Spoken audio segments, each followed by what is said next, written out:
কল্পনা করুন, আপনি এমন এক গ্রহে আছেন যেখানে কোনোদিন সূর্য ওঠে না। নেই কোনো সকাল, আছে শুধু চিরস্থায়ী অন্ধকার। এদের বলা হয় রোগ ট্ওয়াইনার। এরা কোনো নক্ষত্রকে মানে না।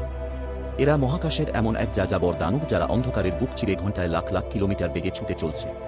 এদের কোনো আলো নেই, তাই এরা টেলিস্কোপেও ধরা পড়ে না। হয়তো ঠিক এই মুহূর্তেই মহাকাশের কোনো এক অদৃশ্য দানব আমাদের পৃথিবীর দিকেই ধেয়ে আসছে।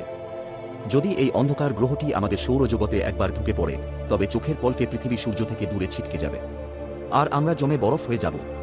মহাকাশের এই অন্ধকার দানবদের নিয়ে আপনার কি ভয় করে? কমেন্টে জানান। আর এমন রোমাঞ্চকর তথ্যের জন্য সম্রাট তথ্যকে সাবস্ক্রাইব করুন।